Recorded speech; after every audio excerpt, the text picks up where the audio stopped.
Hi friends, आज हम राजस्थान की राज्य राजनीति का एक बहुत ही इम्पोर्टेंट टॉपिक का नाम है हमारे विधिक अधिकार, जिन्हें अंग्रेजी में कहते हैं लीगल राइट्स। इसके बारे में काफी डिटेल से चर्चा करेंगे। जो हमारे विधिक अधिकार है, ये हमारे जो नागरिक अधिकार पत्र है, इसी का विस्तारित रूप माना जाता है। अर्थात उन्हें राजस्थान के अंदर लागू करते समय ये दो प्रकार के कानून लागू करते हैं, जिनके बारे में आपको पता होना चाहिए। कई बार परीक्षाओं में इसके बारे में काफी डिटेल से पूछा जाता है। तो शुरुआत करते हैं आज का टॉपिक। राजस्थान में क्या अब तक आम नागरिकों को दो प्रकार के विधिक अधिकार दिए गए हैं, जिनके बारे में आपको पता होना चाहिए। पहला विधिक अधिकार है हमारे राजस्थान लोक सेवा गारंटी अधिनियम 2011। अधिनियम की बात करें तो यह अधिनियम क्या करता है, नागरिकों को उनकी जो आवश्यक सार्वजनिक सेवाएं हैं, इनको एक निर्धारित समय सीमा के भीतर प्राप्त करने की गारंटी देता है। आप इसे याद करेंगे। यह अधिनियम क्या करता है, नागरिकों को उनकी जो आवश्यक सार्वजनिक सेवाएं हैं, उनको एक निर्धारित समय सीमा के भीतर प्राप्त करने की गारंटी देता है।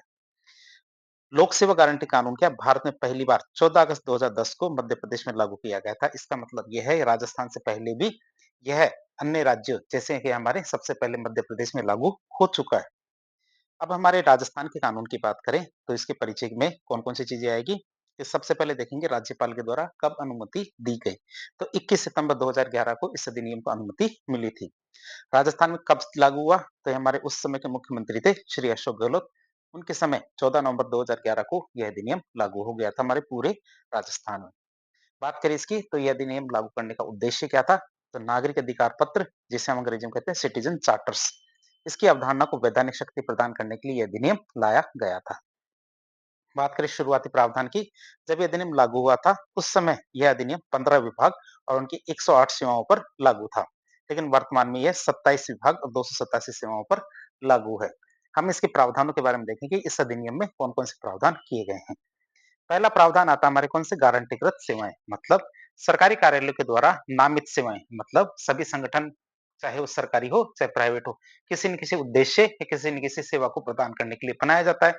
तो उन सेवाओं का उल्लेख नोटिस बोर्ड पर करना अनिवार्य है। यह अधिनियम केवल सरकारी सेवाओं के लिए है, जिसमें वह जो ऑफिस बनाया गया है और वो ऑफिस जनता को कौन-कौन सी सेवाएं देता है, उनका उल्लेख वह बाहर नोटिस बोर्ड पर करेगा। फिर पावती या एक्नॉलेजमेंट की बात करें, कि जब भी कोई प्रार्थी मतलब कोई सेवा प्रार्थी जाता है किसी भी ऑफिस के अंदर, तो वह अपनी सेवा के लिए आवेदन करेगा। आवेदन करने के बाद जो संबंधित अधिकारी या कर्मचारी है, उसे रसीद या पावती देगा। इस बात को अनिवार्य बनाया गया है, जिसमें क्या सेवा की समय अवधि का उल्लेख होना आवश्यक है। मतलब जब वह पावती या रसीद देगा तो रसीद के अंदर साफ-साफ लिखेगा कि वह सेवा जो प्रार्थी को चाहिए, वह कितने समय अवधि के अंदर उसे मिल जाएगी। जो समय सीमा होगी उस पावती के अंदर, उसमें हमारे राजकीय अवकाश की गणना नहीं की जाएगी। अर्थात उस दौरान यदि कोई छुट्टी पड़ती है, तो उन दिनों में उसकी गणना नहीं की जाएगी। जैसे हमारे जैसे मूल निवास प्रमाण पत्र को बनाने में 2 दिन का समय लगेगा, आय प्रमाण पत्र को बनाने में 3 दिन का समय, तो इस तरह एक समय अवधि दे दी जाती है। लेकिन 2 दिन, 3 दिन या 5 दिन की समय अवधि दी जाती है। इसके अंदर हमारे जो राजकीय अवकाश होते हैं, इनको नहीं गिना जाएगा। फिर बात करें सिविल न्यायालय का वर्जन, इसका मतलब ये है कि यदि संबंधित अधिकारी या कर्मचारी उस समय अवधि में आपका काम नहीं करता है, तो आप कोर्ट नहीं जा सकते। मतलब सिविल न्यायालय में नहीं जा सकते कि फला अधिकारी या फला कर्मचारी ने मेरा काम नहीं किया, तो मैं उसके ऊपर केस करूंगा, ऐसा नहीं है। इसीलिए क्या सिविल न्यायालय की अधिकारिता को इस अधिनियम के मामलों में वर्जित किया गया है। इसका मतलब यह नहीं है कि आप इसके पीछे कुछ नहीं कर सकते। हम आपको बताएंगे आगे कि इसके कौन कौन से प्रावधान जो आपके हित में है, आपको पता होने चाहिए। तो हमने मुख्य प्रावधान तो 3 देख लिए, एक तो गारंटीकृत सेवाएँ हैं, दूसरी चीज़ पावती है, एक्नॉलेजमेंट है, तीसरा हमारा सिविल न्यायालय का वर्जन है। अब बात आती है कि यदि आपका काम नहीं होता है या फिर कौन-कौन सी दिक्कतें आती है, तो उसमें आप कौन इस स्थिति में आप क्या-क्या कर सकते हो, उसके बारे में देखेंगे। तो इसके लिए सबसे पहले आता है अपील तंत्र और उसकी समय सीमा। अपील तंत्र, उसकी समय सीमा। इससे पहले मैं आपको इसके बारे में थोड़ा-सा समझा देता हूँ, ताकि आपको ये क्लियर समझ में आ जाए। सबसे पहले देखेंगे हम कितनी पार्टियां हैं। पार्टियां में एक तो पार्टी आप हो, या एक पार्टी आप हो जिसको सेवा चाहिए। आप गए पार्टी नंबर 2 के पास, जो सेवा देगा, मतलब जो संबंधित अधिकारी है वो सेवा देने वाला 2 है। अब यदि वो काम नहीं करता है, तो आप उसकी शिकायत करेंगे पार्टी नंबर 3 को। हम इनके बारे में थोड़े डिटेल से देखेंगे। अब यदि 3 भी यदि सेवाएं नहीं देता है, तो आप जाएंगे किसके पास, पार्टी नंबर 4 के पास। किसके पास, पार्टी नंबर, इसमें नहीं, सॉरी, इसमें पार्टी नंबर 4 है ही नहीं, इसमें केवल 3 ही पार्टियां हैं। सबसे पहले आप गए संबंधित अधिकारी के पास, जैसे ये 2 नंबर के अधिकारी के पास गए और आपने कहा कि मुझे मूल निवास बनवाना है। मूल निवास बनाना है तो वह आपको क्या करेगा, एक रसीद देगा। वह क्या करेगा, एक रसीद देगा। रसीद में ये लिखा होगा कि जो भी आपको सुविधा चाहिए, सेवा चाहिए, जैसे मूल निवास बनवाना है, तो आपको 2 दिन का समय, जैसे ये कहा कि आपको 2 दिन का समय मिलता है कि 2 दिन के अंदर-अंदर आपको ये वाली सेवा मिल जाएगी, जैसे 2 दिन का। तो 2 दिन का समय दिया आपको, तो 2 दिन हो गए। तो 2 दिन में 2 ही काम हो सकते हैं, या तो वो आपकी सेवा दे देगा या फिर सेवा नहीं देगा। यदि सेवा दे देगा तो वेल एंड गुड, बहुत अच्छी बात है। यदि वो सेवा नहीं देता है, तो आप इसकी शिकायत कर सकते हैं पार्टी नंबर 3 को। क्या? पार्टी नंबर 3 को आप शिकायत कर सकते हो। लेकिन पार्टी नंबर 3 को शिकायत करने से पहले क्या है कि आप ये 30 दिन के अंदर-अंदर कर सकते हो, जब उसने जवाब दिया। मतलब वो समय अवधि खत्म हो गई कि जैसे 2 दिन का समय खत्म हो गया और उसने आपको सेवाएँ नहीं दी। तो उसके 30 दिन के बाद या 30 दिन के अंदर-अंदर, बाद नहीं, 30 दिन के अंदर-अंदर आप क्या है, पार्टी नंबर 3 को शिकायत कर सकते हो कि भैया हमें वो वाली सुविधा थी, वो मिली नहीं। ये पार्टी नंबर 3 है, इसे हम क्या कहते हैं, प्रथम अपील अधिकारी कहते हैं। तो 30 दिन के अंदर-अंदर आप जा सकते हो। अब तीसरी जो पार्टी है, इसको मिलता है हमारे 21 दिन का समय। क्या? 21 दिन का समय मिलता है कि वह ये जो शिकायत है, उसको सुने। अब 21 दिन का समय हो गया, तो ये 21 दिन के अंदर या तो संबंधित अधिकारी पर या कर्मचारी पर कार्रवाई कर देगा या फिर आपका काम कर देगा। 2 ही काम है, या फिर कोई काम नहीं करेगा। तो ये कुछ सिनेरियो है जो हो सकते हैं। यदि वो आपका काम कर देता है तो बहुत अच्छी बात है, और संबंधित जो कर्मचारी या अधिकारी हुए, उस पे यदि कोई पेनल्टी लगाता है तो ये भी अच्छी बात है। अब यदि दोनों ही काम नहीं होते हैं, आपका काम भी नहीं होता, संबंधित अधिकारी या कर्मचारी पे कोई अ, पेनल्टी या शास्ति भी नहीं लगाई जाती। तब आता है हमारा पार्टी नंबर 4। पार्टी नंबर 4 आता है। पार्टी नंबर 4 के पास जब ये 21 दिन पूरे हो जाते हैं, क्या? जब ये 21 दिन पूरे हो जाएँगे, तो 21 दिन पूरे होने के बाद क्या है, 60 दिनों के अंदर, कितने? 60 दिनों के अंदर आप क्या है, 21 दिन पूरे होने के बाद 60 दिनों के अंदर-अंदर आप चौथी पार्टी, जिसे हम क्या कहते हैं, द्वितीय अपील प्राधिकारी, इसके पास जाएँगे। अब द्वितीय अपील प्राधिकारी के पास क्या है, जाने के बाद आपकी शिकायत जाएगी। लेकिन एक सबसे बड़ी कमी है इस अधिनियम की कि इसको समय सीमा का कोई भी वो नहीं दी गई कि ये कितने दिनों के अंदर आपकी समस्या को सुनेगा या आपकी समस्या का हल करेगा।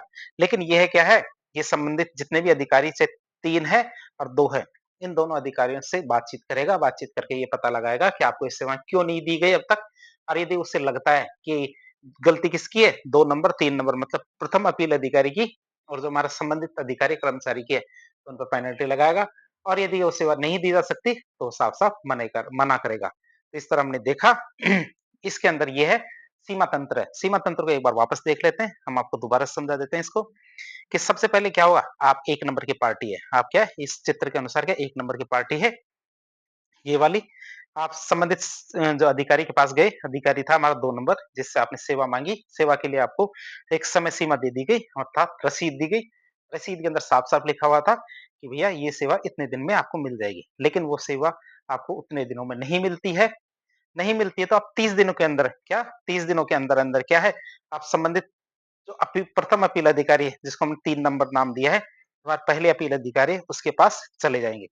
जो संबंधित 3 नंबर का अधिकारी है, उसके पास 21 दिन का समय है। कितने? 21 दिन का समय है कि वह आपकी जो शिकायत है उसको सुने और आपकी शिकायत का निवारण करे। फिर 21 दिन का समय बीत जाता है, तो आप क्या करेंगे? आप यदि आपकी समस्या का समाधान नहीं होता है, तो 60 दिन के भीतर-भीतर, कितने? 60 दिन के भीतर-भीतर, जिसको हमने 4 नंबर दिया है, 4 नंबर मतलब द्वितीय अपील अधिकारी, इसके पास जा सकते हो, और यह आपकी समस्या को सुनेगा और आपकी समस्या का समाधान करने का प्रयास करेगा। तो इस तरह हमने पूरे अपील तंत्र को काफ़ी डिटेल से समझने की कोशिश की है। तो थोड़ा राइटिंग में देख लेते हैं कि प्रथम अपील की बात करें, तो प्रथम अपील हमें किससे करनी है? प्रथम अपील अधिकारी से। और कब करनी है? जो नामित अधिकारी है, जो सेवाएँ देता, उसके निर्णय के 30 दिनों के भीतर-भीतर आपको ये करनी है। जो हमारा प्रथम अपील अधिकारी है, इसको 21 दिन का समय मिलता है आपकी शिकायत को निवारण करने का। यदि आपकी जो समस्या का निवारण है, उससे आप संतुष्ट नहीं है, तो द्वितीय अपील कर सकते हैं। इसके लिए आप जाएँगे द्वितीय अपील अधिकारी के पास। द्वितीय अपील अधिकारी के पास आप जाएँगे, तो वह जब प्रथम अपील अधिकारी निर्णय देगा, उसके 60 दिनों के भीतर-भीतर आप द्वितीय अपील अधिकारी के पास जा सकते हैं। अब द्वितीय अपील अधिकारी के पास एक छोटी-सी कमी यही है कि अधिनियम में इसकी कोई समय सीमा नहीं बताई गई है कि वह कितने दिन में आपकी समस्या का सुलझावड़ा करेगा। तो हमने समय सीमा तो देख लिया।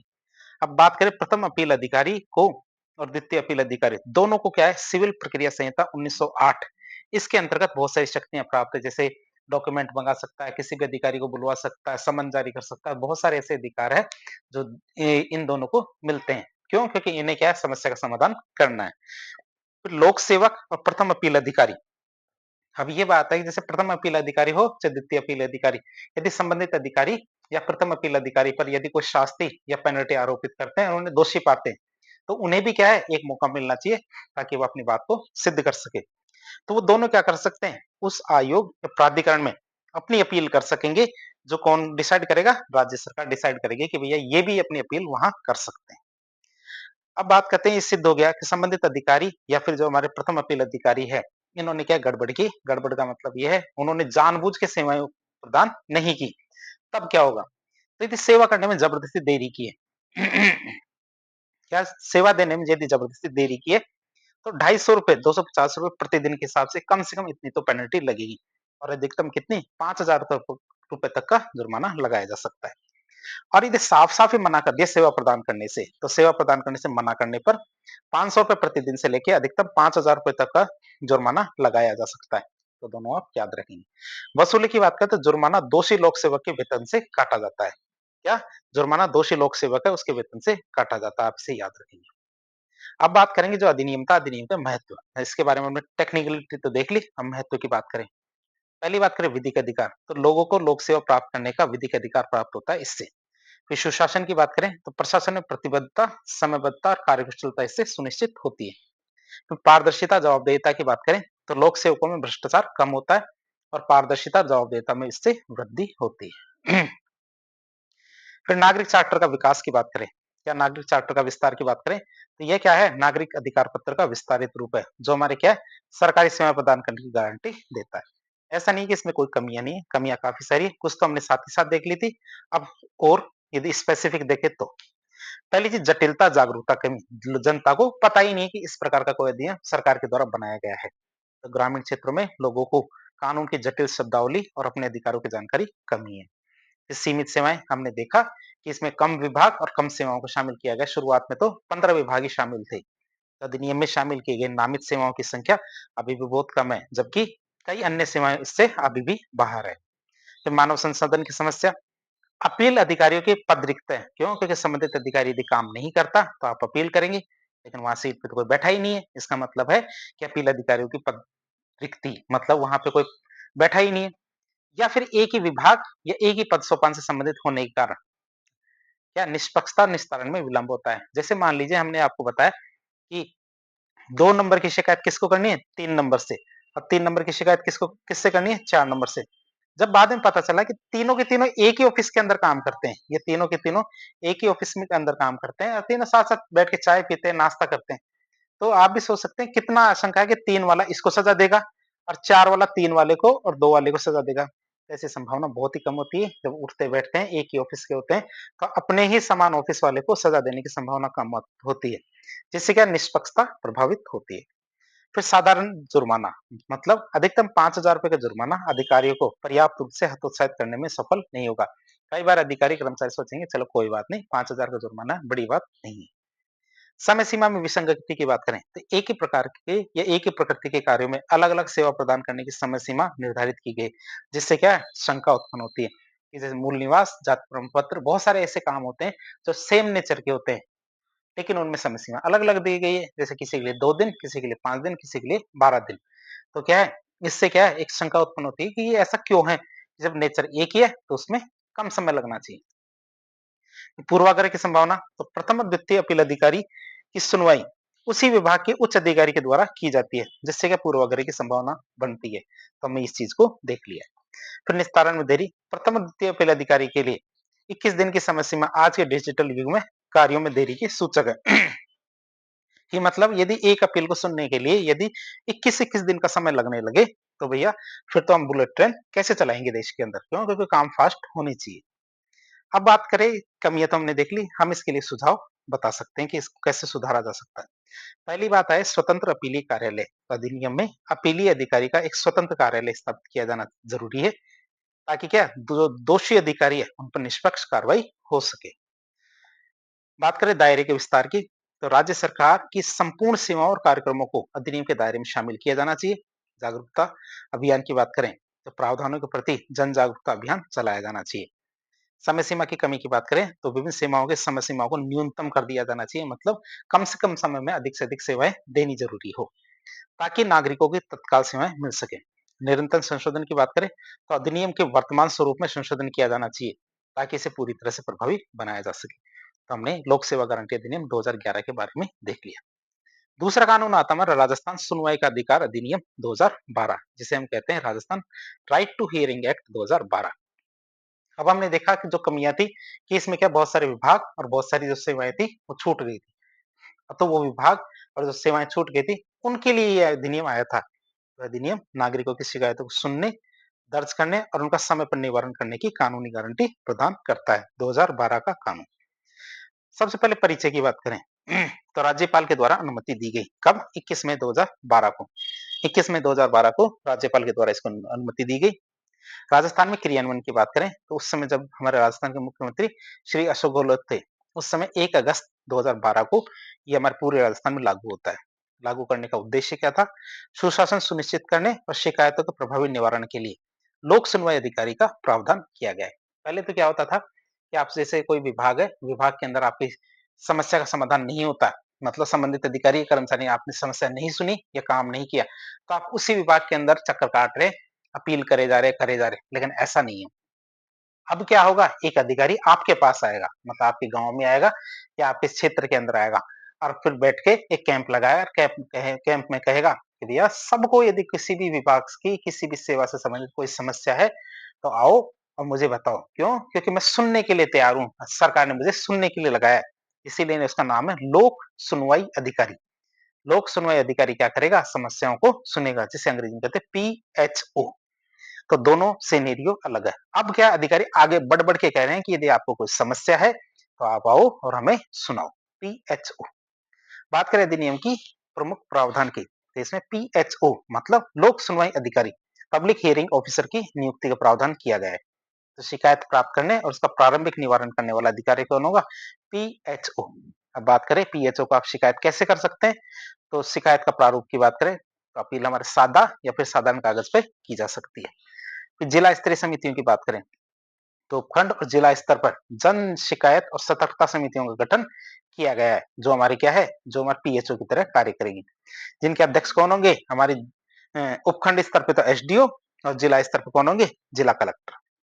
इसमें भी हमारे क्या सिविल न्यायालय को वर्जन किया गया है, सिविल न्यायालय की शक्तियों को वर्जन किया गया, मतलब इस अधिनियम के मामले में भी सिविल न्यायालय की अधिकारिता को वर्जित किया गया है कि यदि आपको सेवाएं नहीं मिलती तो आप सिविल न्यायालय नहीं जा सकते। तो अब हम इसके अपील तंत्र और समय सीमा के बारे में चर्चा करेंगे। अपील तंत्र और समय सीमा की बात करें तो एक स्ट्रक्चर तैयार करते हैं पहले की तरह कि 1 नंबर के व्यक्ति हो आप। क्यों? जैसे आप जनता है, जनता जनार्दन मतलब 1 नंबर के व्यक्ति रहेंगे। ये क्या है? संबंधित अधिकारी या कर्मचारी के पास गए 2 नंबर के पास, ये 1 नंबर लिख दिया मैंने गलती से। तो आप किसके पास जाएँगे? 2 नंबर के अधिकारी के पास गए और आपने कोई सेवा माँगी, लेकिन वो सेवा आपको नहीं मिलती है। तो आप क्या करेंगे? इसकी शिकायत करेंगे किसे? 3 नंबर से। किससे? 3 नंबर से। अब 3 नंबर कौन हमारे? पीएचओ। क्या? 3 नंबर क्या है? पीएचओ। लेकिन खास बात ये है, जब आपको सेवा नहीं मिलती, तो आपको केवल 15 दिन का समय मिलता है। क्या? 15 दिन का समय मिलता है कि आप पीएचओ के पास चले जाएँ। पीएचओ क्या करेगा? आपको एक रसीद देगा और रसीद में लिखा होगा कि भैया ये वाली सेवा आपको 3 दिन, 4 दिन, 5 दिन, 2 दिन, ये आपकी शिकायत को इतने दिन में आपका निस्तारण कर दिया जाएगा। क्यों? क्योंकि ये पर्टिकुलर उस समस्या पर निर्भर करता है, जिस जो आपने समस्या बताई है। ऐसा फिक्स कोई नहीं है कि वह कितने दिनों में आपकी समस्या का समाधान कर देगा। क्यों? क्योंकि समस्या पर निर्भर करता है आपकी समस्या कैसी है। रसीद दे देगा आपको पीएचओ। अब रसीद देने के बाद क्या है? वो रसीद की समय सीमा खत्म होती है, उस समय के बाद। तो यदि आपको उनका जो निर्णय है, समय सीमा खत्म होने के बाद आपको पसंद नहीं आया, तो आप जाएँगे 4 नंबर के पास। 4 नंबर कौन है? हमारे प्रथम अपील अधिकारी। 4 नंबर क्या है? और ना प्रथम अपील अधिकारी, और इसके लिए आपको मिलता है 30 दिन का समय। क्या 30 दिन का समय मिलता है कि 30 दिन में यदि आपकी समस्या पीएचओ वो जैसे वो समय सीमा थी, वो पीएचओ ने हल नहीं की और जब वो हल नहीं की तो उसकी समय सीमा खत्म हो जाती। उसके 30 दिन का समय मिलता है आपको पास कि वह 4 नंबर मतलब प्रथम अपील अधिकारी के पास जाएँगे और वो आपकी समस्या का समाधान करेगा। अब 4 नंबर मतलब प्रथम अपील अधिकारी के पास होगा 21 दिन का समय। कितने दिन का समय? 21 दिन का समय होगा कि वह आपकी समस्या को सुनेगा। जब 21 दिन पूरे हो जाते हैं और फिर भी आपकी समस्या का समाधान नहीं होता, तो आप जाएँगे किसके पास? 5 नंबर के पास। और 5 नंबर कौन है? द्वितीय अपील अधिकारी। कौन है? द्वितीय अपील अधिकारी। और कितने दिन के भीतर जाओगे आप? 30 दिन के भीतर जाओगे। 30 दिन के भीतर आप जाओगे द्वितीय अपील अधिकारी के पास। लेकिन द्वितीय अपील अधिकारी की कोई समय सीमा नहीं कि वह आपकी समस्या को कितने दिन के अंदर सुनेगा। लेकिन फिर भी वह कोशिश करेगा कि आपकी समस्या का समाधान हो जाए। इस तरह हमने जो समय सीमा थी या अपील तंत्र था, इसको ठीक से समझ लिया। एक बार वापस समझा देते हैं कि ये आप हो, आप संबंधित कर्मचारी के पास गए सेवाएँ देने के लिए, उसने सेवाएँ नहीं दी या फिर गलत दी कुछ, लेकिन आप उसकी सेवाओं से संतुष्ट नहीं हो।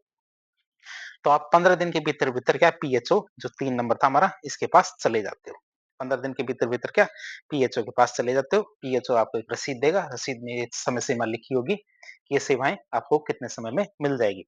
और उतने समय सीमा के अंदर यदि आपको सेवाएँ नहीं मिलती, तो आप उस समय सीमा के खत्म होने के 30 दिन के अंदर-अंदर 4 नंबर मतलब प्रथम अपील अधिकारी के पास चले जाते हैं। प्रथम अपील अधिकारी के पास क्या 21 दिन का समय होता है कि 21 दिन में वो आपकी समस्या को सुनेगा और उसका समाधान करेगा। और 21 दिन के अंदर यदि समस्या का समाधान नहीं करता या उसके जो समाधान है उससे आप संतुष्ट नहीं है, तो आप 5वें नंबर मतलब द्वितीय अपील अधिकारी के पास चले जाते हो। कितने दिन के भीतर? 30 दिन के भीतर। 5वें या फिर हमारा जो द्वितीय अपील अधिकारी है, उसके लिए समय सीमा का कोई प्रावधान नहीं किया गया है कि वह कितने समय में आपकी समस्या का समाधान करेगा। तो इस तरह हमने एक छोटा-सा इन्फो दिया आपको। अब देखते हैं राइटिंग के अंदर। तो पीएचओ की अपील की बात करें, तो हमारे लोक सुनवाई अधिकारी कहते हैं पीएचओ को, तो 15 दिन के भीतर-भीतर क्या है, जो हमारा आवेदक है, जो अपनी शिकायत पीएचओ को कर सकता है। पीएचओ एक रसीद देगा। अब उस रसीद में दिए गए समय के अनुसार कार्रवाई नहीं होती है या फिर उस कार्रवाई से आप संतुष्ट नहीं हो, तो प्रथम अपील अधिकारी को आप प्रथम अपील कर सकते हैं। वो भी पीएचओ को निर्णय के 30 दिनों के भीतर-भीतर। प्रथम अपील अधिकारी के पास 21 दिन का समय होता है। यदि वो 21 दिन में समस्या का समाधान नहीं करता या आप उसकी समस्या समाधान से संतुष्ट नहीं है, तो द्वितीय अपील कर सकते हो, द्वितीय अपील अधिकारी को। बात करें द्वितीय अपील अधिकारी को कब शिकायत कर सकते हो? जब प्रथम अपील अधिकारी के निर्णय को 30 दिन का समय हो जाता है, उसके बाद ही कर सकते हो। 30 दिन के अंदर-अंदर कर सकते हो, ये आप याद रखेंगे। और द्वितीय अपील अधिकारी की कोई समय सीमा नहीं बताई गई है। हमने इसको देख लिया। प्रथम और द्वितीय अपील अधिकारी को सिविल प्रक्रिया संहिता 1908 के तहत बहुत सारी शक्तियाँ दी गई। बात करें यदि प्रथम अपील अधिकारी या पीएचओ या द्वितीय अपील अधिकारी को लगता है कि संबंधित अधिकारी दोषी है, तो उस पे जुर्माना लगाया जाएगा। दोषी अधिकारी पर न्यूनतम ₹500 से लेके अधिकतम ₹5000 तक का जुर्माना लगाया जा सकता है। मुआवजे की बात करें तो अधिनियम में पीड़ित आवेदक को मुआवजा देने का भी प्रावधान किया गया है कि जबरदस्ती यदि उसे परेशान किया गया है और उस परेशान करने की वजह से उसका नुकसान हुआ है, तो उसे मुआवजा भी दिया जाएगा। अब बात करें अधिनियम की कुछ कमियों की। तो पहली चीज आती है अधिनियम का दोहराव। तो सेवा गारंटी अधिनियम 2011 में भी शिकायत निवारण का प्रावधान है, जिससे हमारे अधिकार क्षेत्र और प्रक्रियाओं में भ्रम उत्पन्न होता है। मतलब कौन सी जगह कौन सा कानून लागू होता है, कई बार भ्रम हो जाता है। निस्तारण समय की बात करें तो 21 दिन का समय अपील निस्तारण के लिए बहुत ज्यादा है, जिससे कि विलंब की संभावना बनी रहती है। फिर संसाधनों का अभाव, तो सूचना और सुगम केंद्र और हमारे ग्राहक सेवा केंद्र, इसकी स्थापना का प्रावधान इस अधिनियम में किया गया है। क्या? सूचना और सुगम केंद्र और ग्राहक सेवा केंद्र जैसे जो केंद्र है, इनकी स्थापना का प्रावधान हमारे इस अधिनियम में किया गया है। लेकिन सरकारी विभागों के द्वारा ग्रामीण स्तर पर ऐसी सुविधाएं उपलब्ध नहीं करवाई जा रही है। फिर जटिल प्रक्रिया की बात करें कि आम नागरिकों के लिए बहुस्तरीय अपील प्रक्रिया 3 स्तर की है, जो बहुत ज्यादा जटिल है।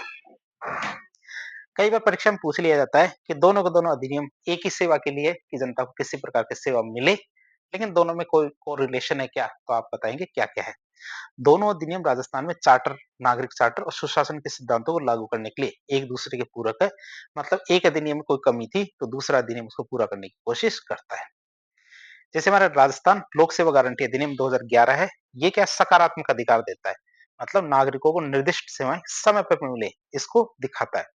और सुनवाई का अधिकार अधिनियम 2012 क्या निवारण अधिकार देता है, मतलब नागरिकों की शिकायतों को सुना जाए और उनको हल करा जाए। अब इससे कौन सी जवाबदेही दिखती है, मतलब जो हमारा लोक सेवा गारंटी अधिनियम है, ये प्रदर्शन आधारित जवाबदेही दिखाता है, तो सुनवाई का अधिकार अधिनियम क्या करता है, प्रक्रिया आधारित जवाबदेही को दिखाता है। अब बात करें इनकी कमियों के सुझाव की, मतलब इसमें क्या-क्या हम सुधार कर सकते हैं। तो पहले आर्थिक दंड की समीक्षा करें, मतलब कानून में आर्थिक दंड की राशि ₹500 से ₹5000 की तय की गई है। उसको वर्तमान समय और महंगाई के अनुसार बढ़ाया जाना चाहिए ताकि ये प्रभावी हो सके। निष्पक्षता हेतु सुधार, तो हमारे जिम्मेदार अधिकारी और अपील अधिकारी तक सभी कार्मिकों के एक ही विभाग के पद सोपान श्रृंखला से जुड़े होने की समस्या को दूर किया जाना चाहिए। इसका जवाब हमारे स्वतंत्र अपीलीय निकाय बनाया जाना चाहिए, जहाँ शिकायत हो सेम ही विभाग में नहीं। फिर तत्काल आदेश की बात करें तो शिकायत होने पर जिम्मेदार अधिकारी को सेवा प्रदान करने का यथाशीघ्र आदेश दिया जाना चाहिए। जांच पड़ताल की बात करें तो लोक सुनवाई अधिकारी के द्वारा बिना जांच पड़ताल के नामंजूरी नहीं दी जानी चाहिए। अगर सुगम केंद्रों की स्थापना की बात करें तो ग्रामीण स्तर पर सूचना और सुगम केंद्रों को सक्रिय रूप से स्थापित किया जाना बहुत ज्यादा जरूरी है। तो इस तरह आज एक लेक्चर के जरिए हमने जो हमारे विधिक अधिकार है दोनों के दोनों उनको काफी डिटेल से जानने की कोशिश की। तो इस प्रकार के इन्फॉर्मेटिव वीडियो देखने के लिए हमारे चैनल से जुड़े। वीडियो पसंद आए तो वीडियो को लाइक करें, चैनल को सब्सक्राइब करें, अपने दोस्तों का शेयर करें। धन्यवाद।